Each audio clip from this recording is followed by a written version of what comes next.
Entonces estábamos hablando de la modernidad, del sujeto de la modernidad, y habíamos señalado que a diferencia de su carácter colectivo que tenía en la premodernidad, el de la modernidad es un ciudadano.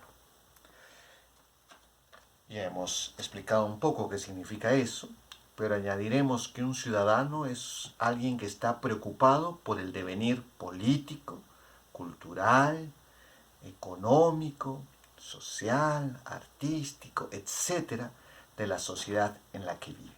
Es alguien que está muy interesado en ser parte de la construcción de la sociedad, ¿no? Entonces se entenderá por qué entonces en la modernidad surge la democracia.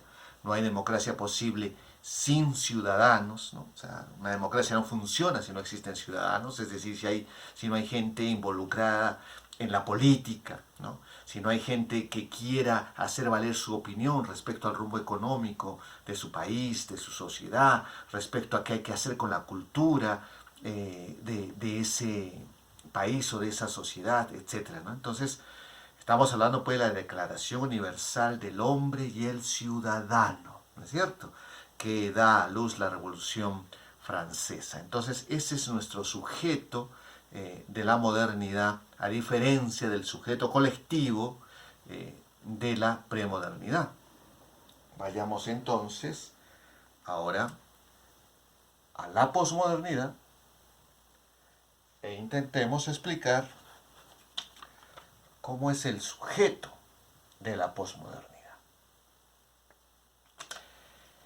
Y aquí ya podemos ir avanzando que hacer definiciones respecto a la posmodernidad es una cosa bastante compleja, porque la posmodernidad se caracteriza porque aquello que se considera posmoderno se niega a sí mismo.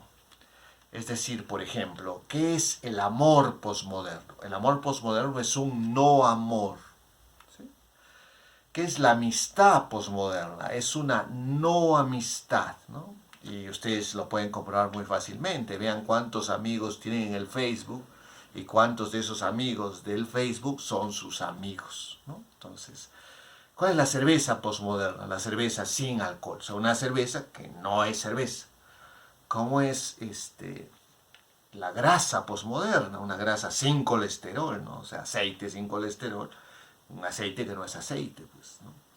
¿Cómo es el café posmoderno? Un café sin cafeína, o sea, un café que no es café. ¿Cómo es la leche posmoderna? Ya ustedes seguramente ya les está surgiendo. Una leche sin lactosa, o sea, una leche que no es leche. ¿Cómo es el sexo posmoderno? Un sexo sin sexo. ¿Cuál sería este? El sexo virtual, por ejemplo. ¿Sí? Charly García lo dice espectacularmente en una de sus canciones. La sal no sala y el azúcar no endulza. Esa es la posmodernidad. Una sal que no sala, un azúcar que no endulza. ¿Sí? Entonces, el sujeto posmoderno pues tiene una serie de contradicciones como vamos a ir explicando, pero diremos en primer lugar que el sujeto posmoderno es también un individuo, ¿no? Un individuo como el sujeto moderno. Pero a diferencia del sujeto moderno, que es un ciudadano, el sujeto posmoderno no le interesa lo que le interesa al ciudadano, ¿no? Sino que el sujeto posmoderno es sobre todo, como estamos escribiendo aquí,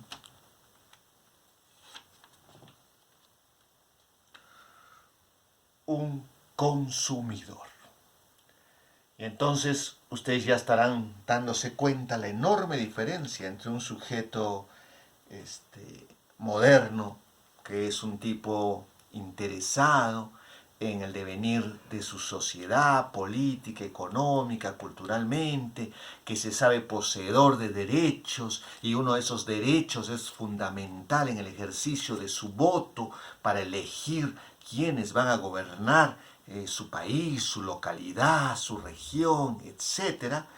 Y un individuo que no le interesa en absoluto eso, un individuo que se dice de sí mismo, yo soy apolítico, no me interesa la política, un individuo que cree que la economía es una especie de avión que va en piloto automático y que no hay que hacer nada respecto a eso, un individuo que cree que la cultura es mercancía para el turismo, ¿no? Un individuo cuya única preocupación es su nivel de consumo. ¿Cuánto puedo consumir? ¿No? Y entonces que su país, el mundo, vaya por un lado, vaya por otro, no le preocupará mientras tenga un suficiente nivel adquisitivo, mientras tenga lo suficiente para consumir.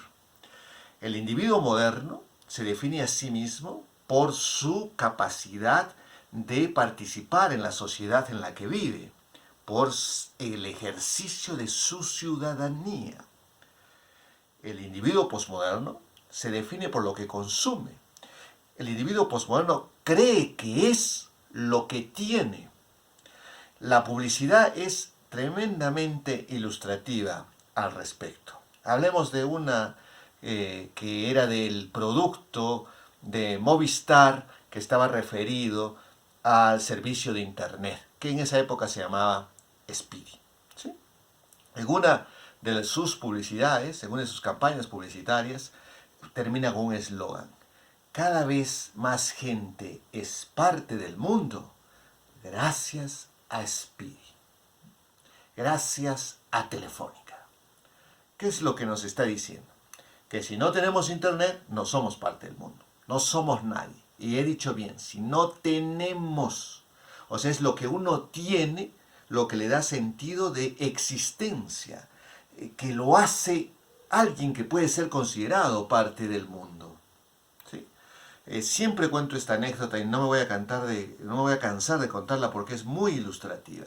En la década del 90, en una conversación amical con un grupo de docentes, uno de ellos señaló, bueno, pero ahora todo el mundo tiene televisión por cable, ¿no?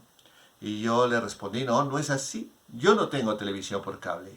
Y él me dijo, ¿y a ti quién te ha dicho que eres parte del mundo? Todos se rieron, porque era una broma, pero era una broma que encerraba una gran verdad. ¿Qué te hace ser parte del mundo? Tener, ¿no? El verbo es fundamental, tener cable. Pero este tema da para más. Así es que lo continuamos en el siguiente video.